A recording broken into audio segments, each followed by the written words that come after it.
अल्हम्दुलिल्लाहि रब्बिल आलमीन वस्सलातु वस्सलामु अला सय्यिदिल मुरसलीन व अला आलिहि व अत्बाइहि अजमईन इला यौमिद्दीन अम्मा बाद।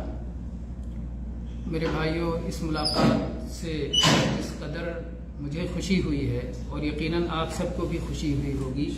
ये हमारे ईमान का तकाजा है, क्योंकि सारे ईमान वाले आपस में भाई भाई हैं। इन्नमल मुमिनूना इख्वा, ईमान वाले भाई भाई हैं।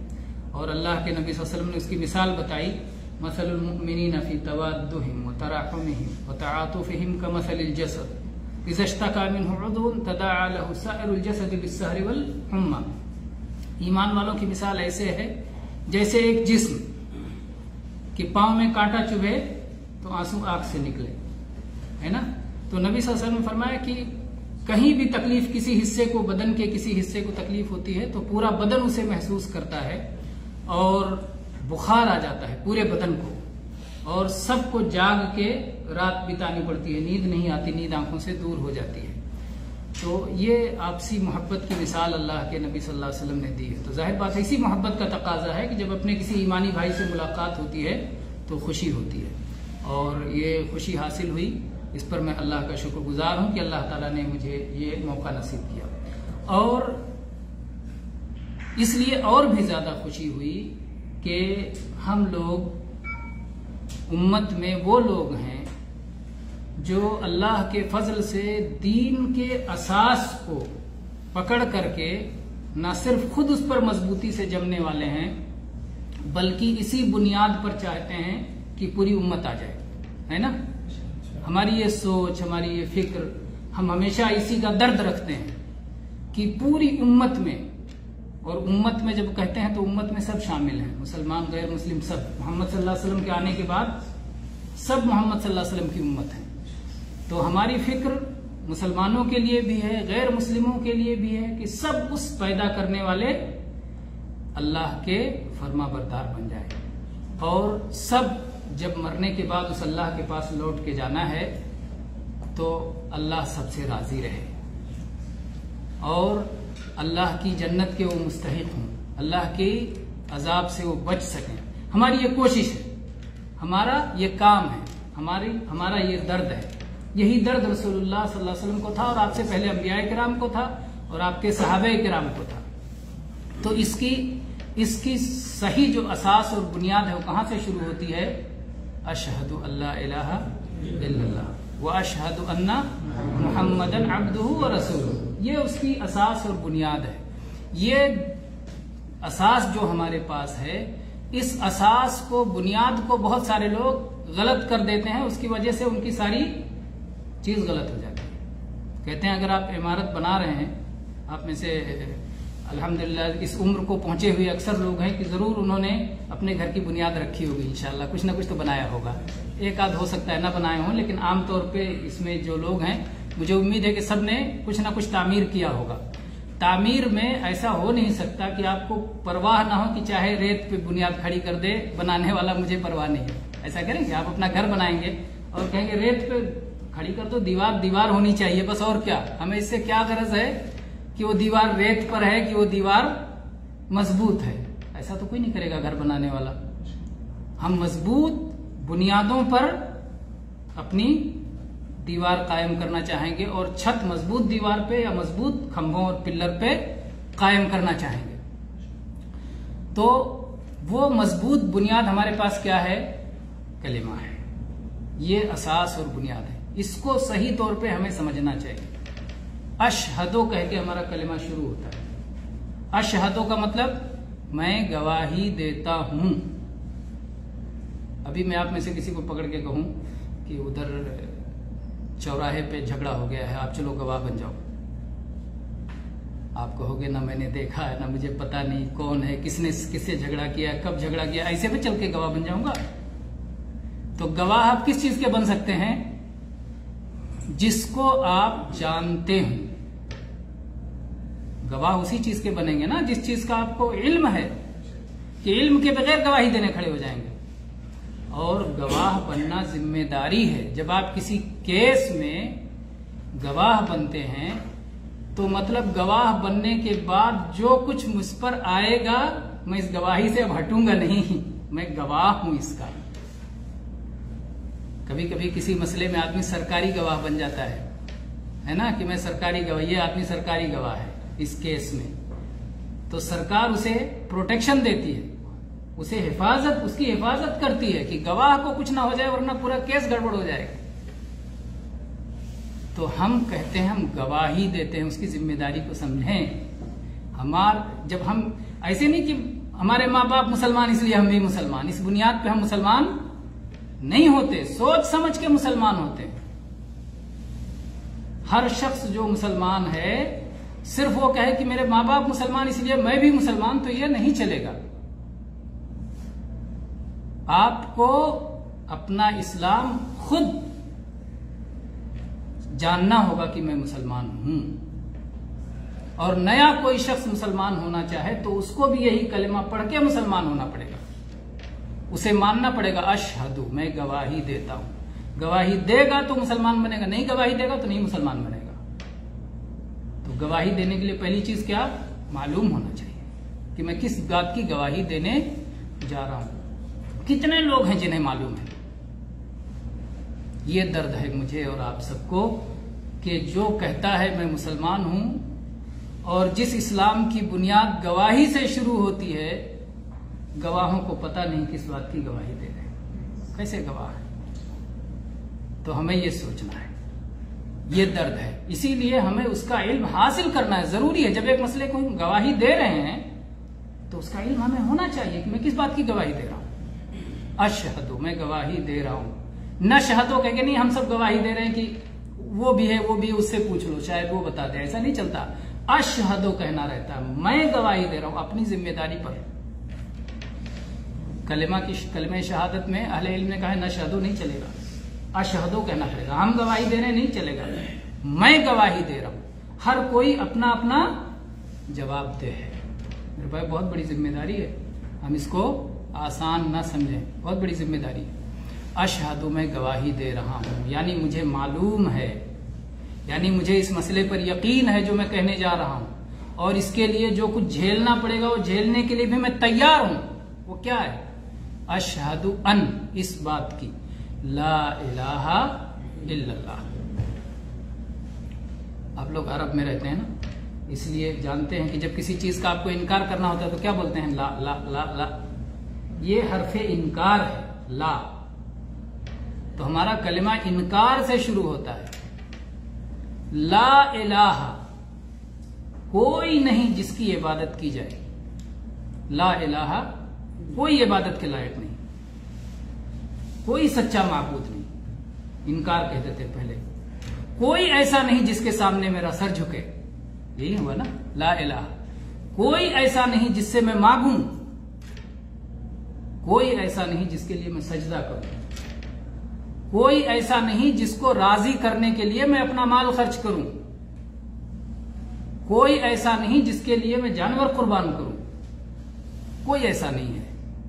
कोई ऐसा नहीं है जिसका मेरे दिल में डर हो, कोई ऐसा नहीं है जिससे मैं मुसीबत में मदद मांगूं। ला इलाहा, कोई लायक इबादत नहीं है।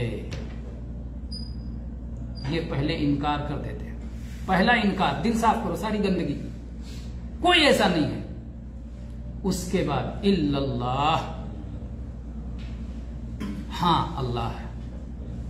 इल्लल्लाह, सिवाय अल्लाह, सिर्फ एक अल्लाह है जो सच्चा माबूद है, जिसके माबूद होने का मुझे इकरार है।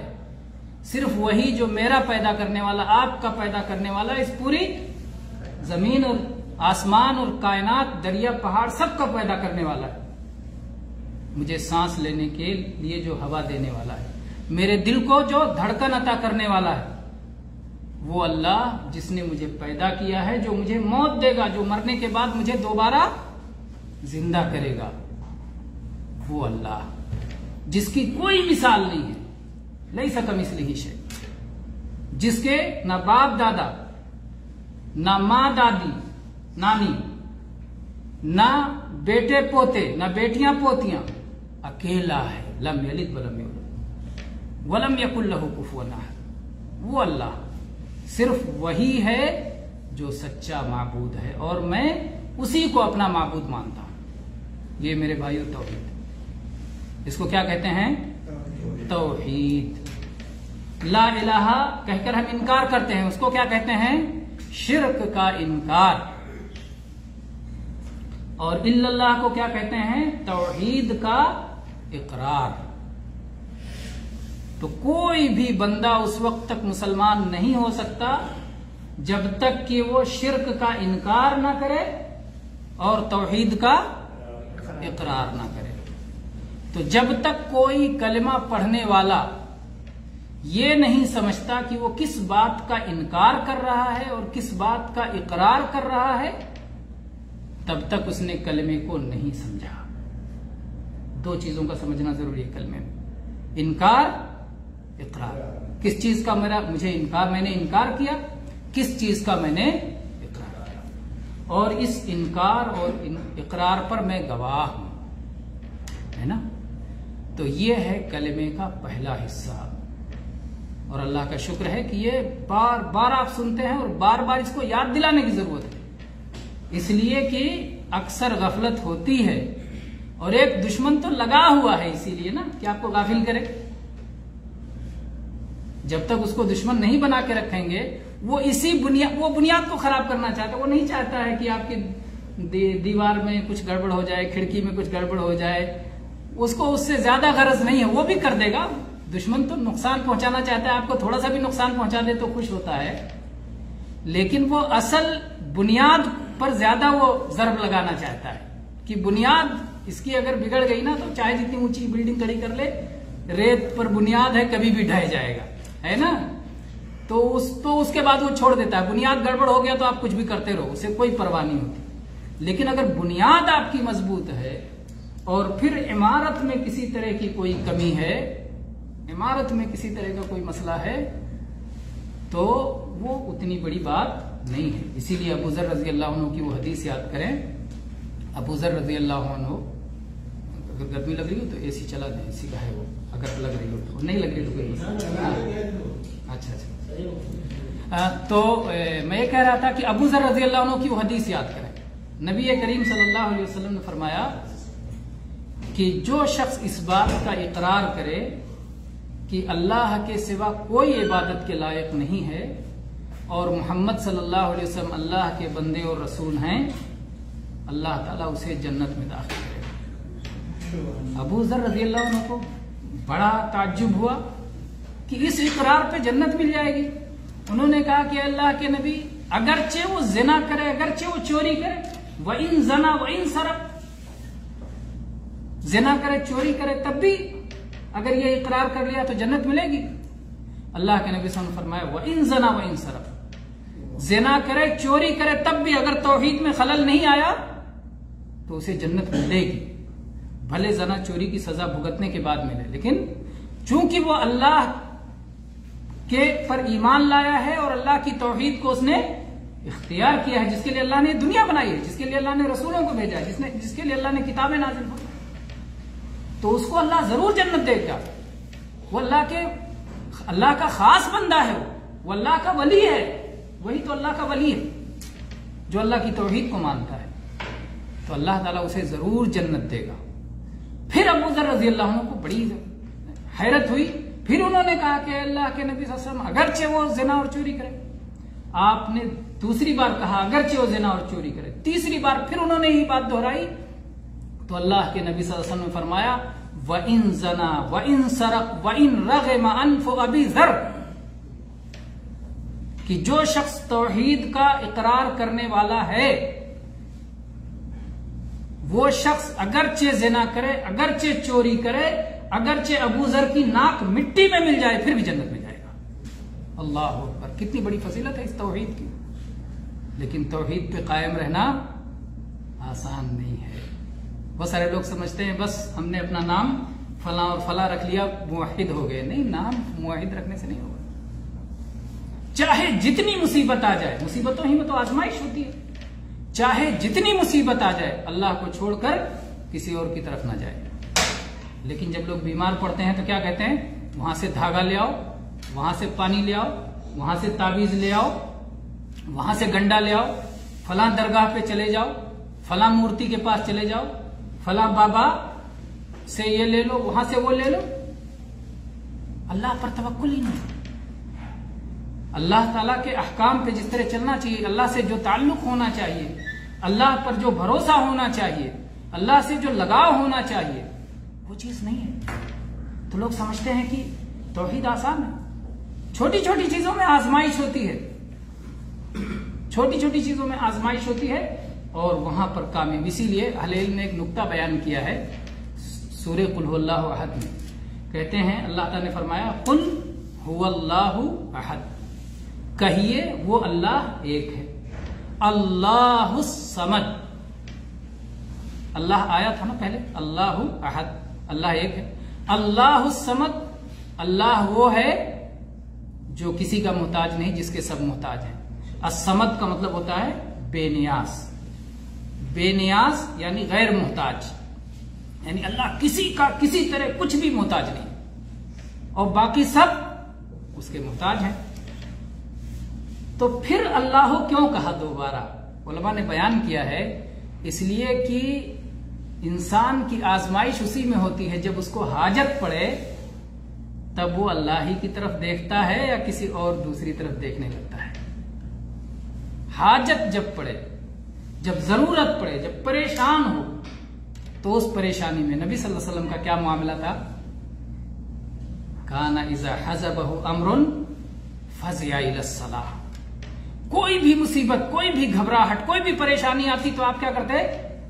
सलाह पढ़ने लगते, अल्लाह के लिए खड़े हो जाते, अल्लाह के लिए रुकू करने लगते, अल्लाह के लिए सजदा करने लगते, अल्लाह से मांगने लगते, या अल्लाह इस मुसीबत में तू बचाएगा, या अल्लाह इस मुसीबत को तू दूर करेगा, या अल्लाह ये कामयाबी तू अता करेगा। दुनिया के असबाब को भी अपनाते थे। इसका मतलब ये नहीं कि असबाब छोड़ दो, बीमार हो तो दवा ना खाओ, इसका ये मतलब नहीं है। दुश्मन आए तो उसके लिए जो है दिफा ना करो, ये नहीं मतलब है। अल्लाह के नबी सल्लल्लाहु अलैहि वसल्लम बद्र के मैदान में गए, बद्र के मैदान में जो कुछ उनके साथ था, जो सवारियां थी, जो हथियार थे, सब कुछ लेके गए, लेकिन क्या अपने हथियारों पे भरोसा किया? क्या अपनी ताकत पे भरोसा किया? क्या अपने जज्बे पे भरोसा किया? नहीं, भरोसा अल्लाह पे था। यह था कि मुझसे जो हो सकता है मैं कर रहा हूं, लेकिन या अल्लाह असल मदद तो तेरी तरफ से आने वाली है, तेरी तरफ से मदद आएगी। मैं दवा खा रहा हूं लेकिन शिफा तो अल्लाह तू देगा, तूने ही ये दुनिया असबाब पे बनाई है। भाई आपको अलखर्ज से यहां आना था तो ये थोड़ी कि आप बस पे ना बैठे और कहें कि अल्लाह मुझे पहुंचा देगा बस पे बैठे बगैर, ये नहीं है। आप बस पे बैठें, बस को ठीक ठाक करें, ड्राइवर ठीक ठाक हो, समझदार हो, सारी चीजें असबाब को अपनाएं, लेकिन इन असबाब पे भरोसा ना रहे। भरोसा किस पे रहे? अल्लाह पे, कि अल्लाह तूने हुक्म दिया है कि ऐसा ऐसा करो, वैसा वैसा मैं सब कर रहा हूं, अल्लाह अब कोई रुकावट ना है, अल्लाह तू मुझे मेरी मंजिल तक पहुंचा दे। अल्लाह के नबी सल्लल्लाहु अलैहि वसल्लम बद्र के मैदान में दुआ कर रहे हैं, सहाबा सफ लगाए हुए हैं दुश्मन के सामने, और अल्लाह के नबी सल्लल्लाहु अल्लाह से गिड़गिड़ा रहे हैं, और ऐसा गिड़गिड़ा रहे हैं, ऐसा रो रहे हैं और ऐसा मांग रहे हैं कि बार बार आपकी चादर गिर जाती है। और अबू बकर सिद्दीक रज़ियल्लाहु अन्हु आके कहते हैं कफा का मुनाशदत का रब्बक, अल्लाह के नबी सल्लल्लाहु अलैहि वसल्लम बहुत काफी हो गया, आप जिस तरह मांग रहे हैं जरूर अल्लाह की मदद आएगी। तो ये आज हमारी हालत क्या है मेरे भाई? तौहीद का मतलब हमने क्या समझ रखा है? हम एक जगह जहां शिर्क का इनकार करते हैं वहां तौहीद का इकरार भी करते हैं। एक आदमी कहता है कि मैं दरगाह पे नहीं जाता, मजारों पे नहीं जाता, मूर्ति की नहीं पूजा करता, ईसा अलैहिस्सलाम की मूर्ति के सामने हाथ नहीं जोड़ता, मैं शिर्क से पाक हूं। लेकिन क्या तौहीद भी है तुम्हारे पास कि खाली शिर्क से बचे हो? शिर्क छोड़ो और तौहीद को पकड़ो भी। ठीक है, तुम मजारों पे नहीं जाते, दरगाह पे नहीं जाते, मूर्ति की पूजा नहीं करते, अल्लाह के सिवा सूरज चांद पहाड़ किसी की पूजा नहीं करते, इबादत नहीं करते, अल्लाह के लिए सजदा करते हो कि नहीं करते हो? अल्लाह से मांगते हो कि नहीं मांगते हो? अल्लाह से डरते हो कि नहीं डरते हो? अल्लाह से लौ लगाते हो कि नहीं लगाते हो? ये भी है मेरे भाई, हमारे यहां यही कमी है कि एक नुक्ता तो बड़ा जहन में रहता है कि हमने तो शिर्क छोड़ दिया लेकिन तौहीद को अपनाया नहीं, अपनाया। ये कोताही है, हमें दोनों चीजें साथ में समझने की जरूरत है कि हम ला इलाहा कह के शिर्क का इनकार करते हैं, इल्लल्लाह कह के तौहीद का इकरार करते हैं। तो हम दोनों चीजें, इनकार और इकरार दोनों को समझने वाले हैं, तब हम सही रास्ते पर हैं। और अल्लाह का फजल है कि इंशाअल्लाह हमारे दरमियान जो साथी हैं इस चीज को अच्छी तरह समझते हैं। और खुसूसन अगर सही आलिम दीन की रहनुमाई में असर आ जाए तो वो जो जहां भी कमी रहती है उन कमियों को एक एक करके वाज़ेह कर देते हैं और किसी तरह का शक व शुबहा फिर अल्लाह के पास से बाकी नहीं रहता। तो मैं कह रहा था कि हमारी ये पहली बुनियाद है, ये कलिमा का पहला हिस्सा है, ये हमें समझने की जरूरत। अगर ये बुनियाद हमने समझ लिया तो इंशाअल्लाह फिर हमें कोई रास्ते से हटा नहीं पाएगा। ला इलाहा इल्लल्लाह को खूब अच्छी तरह समझें कि हम दो बातों का, इसमें दो बातों को हम मानते हैं, एक इनकार है उसमें और एक इकरार है। जिसने इनकार और इकरार को समझ लिया इंशाअल्लाह फिर उसे कोई भटका नहीं पाएगा। उसके बाद हम चलते हैं कलिमा के दूसरे हिस्से की तरफ, दूसरी भी गवाही देते हैं, व अशहदु, और मैं इस बात पर भी गवाह हूं, अन्ना मुहम्मदन, के मोहम्मद सल्लल्लाहु अलैहि वसल्लम, अब्दुहु, अब्दुल्लाह, अब्दुहु का मतलब हुआ अब्दुल्लाह, अल्लाह के बंदे हैं, व रसूलहु, और अल्लाह के रसूल हैं। हम दो बातों का इकरार करते हैं, आप अल्लाह के बंदे हैं, अल्लाह नहीं है। बहुत सारे अहमक और नादान यही समझते हैं कि हम अल्लाह और रसूल को मानते हैं, मतलब अल्लाह और रसूल बराबर हैं। औज़ बिल्लाह, बराबर नहीं करते। हम तो कलिमा ही में इस बात को ऐलान कर देते हैं, अपने लिए भी गैर के लिए भी, मुसलमान के लिए भी गैर मुस्लिम के लिए भी, कि भाई मोहम्मद सल्लल्लाहु अलैहि वसल्लम हमारे नजदीक अल्लाह नहीं है और अल्लाह के बराबर नहीं है। वो अब्दुल्लाह हैं, वो अल्लाह के बंदे हैं, वो अल्लाह की इबादत करने वाले हैं, वो अल्लाह से मांगते थे, वो अल्लाह को सजदा करते थे, वो अल्लाह के लिए रातों को इतने देर तक खड़े रहते थे कि पांव में सूजन आ जाता था। उन्होंने तो ये हमको सिखाया है कि मेरी इबादत नहीं करना, अल्लाह की इबादत करना। उन्होंने ही तो हमको अल्लाह का मकाम और मर्तबा बताया, अल्लाह की अजमत सिखलाई है। तो अगर कोई मुसलमान कलिमा पढ़ने के बाद भी मोहम्मद सल्लल्लाहु अलैहि वसल्लम का मर्तबा नहीं समझे और मोहम्मद सल्लल्लाहु अलैहि वसल्लम को अल्लाह के बराबर कर दे तो कलिमा नहीं समझा उसने। कलिमा ही में हम इकरार करते हैं, अशहदु अन्ना मुहम्मदन अब्दुहु, अल्लाह के बंदे हैं, अल्लाह की बंदगी करने वाले हैं। आप माबूद नहीं हैं, आप जन्नत जहन्नम के मालिक नहीं हैं, आप कायनात के मालिको मुख्तार नहीं हैं, आप अल्लाह का पैगाम लाने वाले हैं, रसूल, अल्लाह की तरफ से भेजे हुए हैं। अल्लाह ने आपको कुरान पाक दिया, अल्लाह ताला ने कुरान पाक को समझाने के लिए आपको मनसब अता किया रिसालत का, कि कुरान समझा दें मेरे बंदों को।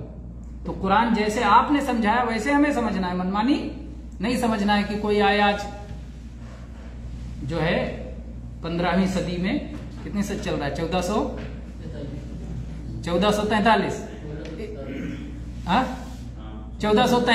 1443 में आकर के कोई कहे कि कुरान पाक में अल्लाह ने ये फरमाया है, उसका मतलब ये बनता है। उससे पूछें कि अल्लाह के रसूल को भी ये मतलब मालूम था कि नहीं मालूम था, तो वहीं पर फैसला हो जाएगा। अगर कोई कहता है कुरान पाक में अल्लाह ताला ने उतारा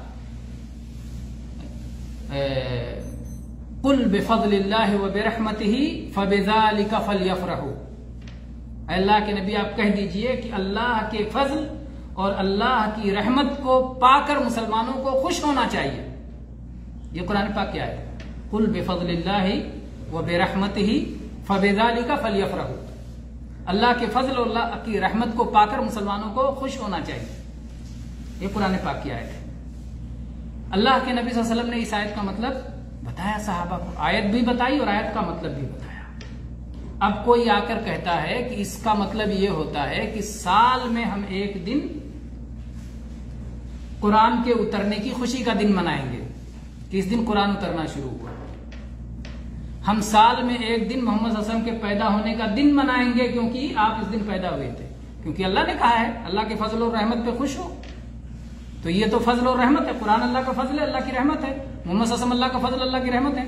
तो मुझसे क्या कहेंगे कि मोहम्मद सल्लल्लाहु अलैहि वसल्लम कुरान लाए थे और कुरान का मतलब भी बता के गए थे। और आपने सहाबा को उसके मुताबिक तैयार भी कर दिया था कि सहाबा को देख लेना, कभी भी कोई ऐसा काम जो नबी सल्लल्लाहु अलैहि वसल्लम के जमाने में मुमकिन था और किसी तरह की रुकावट नहीं थी, उसके बावजूद अल्लाह के नबी सल्लल्लाहु अलैहि वसल्लम ने उसे छोड़ दिया। उसका छोड़ देना ही दीन है, उसका छोड़ देना ही नबी सल्लल्लाहु अलैहि वसल्लम की सुन्नत है। आप अजान सुनते हैं, अजान किस पे खत्म होती है? अल्लाहु अकबर ला इलाहा इल्लल्लाह। अब कोई चालाक आदमी आके कहने लगे, अरे ला इलाहा इल्लल्लाह पे खत्म हो गया, मोहम्मद रसूलुल्लाह तो है ही नहीं, हम तो अजान में मोहम्मद रसूलुल्लाह भी कहेंगे। तो आप क्या कहेंगे? शौक से कहो, कहेंगे नहीं। मोहम्मद सल्लल्लाहु अलैहि वसल्लम ने अजान में मोहम्मद रसूलुल्लाह कहलवाना छोड़ दिया। सहाबे किराम ने ला इलाहा इल्लल्लाह के बाद मोहम्मद रसूलुल्लाह कहना छोड़ दिया। तो मोहम्मद रसूलुल्लाह का अजान में छोड़ देना ही सुन्नत है। और अगर आपने मोहम्मद रसूलुल्लाह बढ़ाया तो सवाब का काम नहीं होगा। क्या होगा? कहेंगे भाई मोहम्मद रसूलुल्लाह में क्या खराबी है?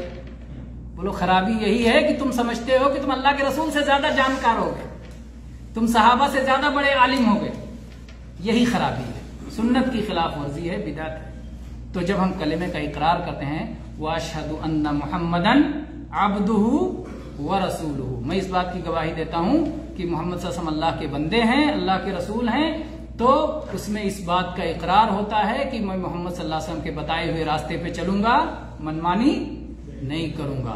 आपने हुक्म दिया मैं जरूर मानूंगा, आपने रोक दिया मैं जरूर उससे रुक जाऊंगा। अल्लाह की रजा हासिल करने का वही तरीका मेरे लिए तरीका होगा जो रसूलुल्लाह सल्लल्लाहु अलैहि वसल्लम का तरीका है। तो इसको कहते हैं सुन्नत की पैरवी या इत्तिबा। और इसके मुकाबले में क्या है? बिदअत। तो हमने एक चीज का इकरार किया था पहले हिस्से में और एक चीज का इनकार किया था, दूसरे हिस्से में भी यही हाल है, एक चीज का इनकार और एक चीज का इकरार। किस चीज का इनकार और किस चीज का इकरार? सुन्नत का इकरार और बिदअत का इनकार। तो दो बातें होगी, तौहीद का इकरार, शिर्क का इनकार, कलमे के पहले हिस्से में। कलमे के दूसरे हिस्से में सुन्नत का इकरार और बिदअत का इनकार। अगर ये दो बातें समझ में आ गई तो इंशाल्लाह दीन की असास और बुनियाद समझ में आ गई। और उसके बाद में फिर आप उस पर दीवार अपनी कायम करते जाएं और उस पर छत डाल लें। अगर उसमें थोड़ी बड़ी कमी रह जाएगी तो अल्लाह ताला आपके असास को दुरुस्त होने की वजह से अल्लाह के फजल की उम्मीद रखें। और अगर असास ही खराब कर दिया, बुनियाद ही खराब कर दिया, तो फिर खसारा ही खसारा, खसारे से बचना मुश्किल है। इसलिए इस असास को समझें। तो मैंने अल्लाह ताला का मैं बहुत शुक्रगुजार हूँ कि अल्लाह ताला ने मुझे ये नेमत अता फरमाई कि आप जैसे अच्छे लोगों के साथ मुलाकात का मौका मिला, जिन्होंने बड़ी ही दिलजमई के साथ और बड़े ही सुकून के साथ इस मसले को सुना और समझा। और मुझे उम्मीद है कि बात समझ में आ गई होगी इंशाल्लाह। उसके बावजूद भी अगर किसी तरह का कोई सवाल है, कोई इश्काल है, तो इंशाल्लाह सवालात के जवाबात भी देंगे इंशाल्लाह। और अल्लाह ताला आप लोगों का जो ये सफ़र है उसको आसान बनाए और अल्लाह ताला जब आप लोगों को वापस अपनी मंजिल पे पहुंचाए तो आप लोग खुश व खुर्रम रहें, हर तरह के शर से महफूज रहें, बला से, आफत से, बीमारियों से और हर तरह के शर से अल्लाह ताला हम सब की हिफाजत फरमाए, हर तरह की नेमतों से नवाजे। आमीन व आखिर दावाना अनिल हम्दुलिल्लाहि रब्बिल आलमीन व सल्लल्लाहु अला नबीना।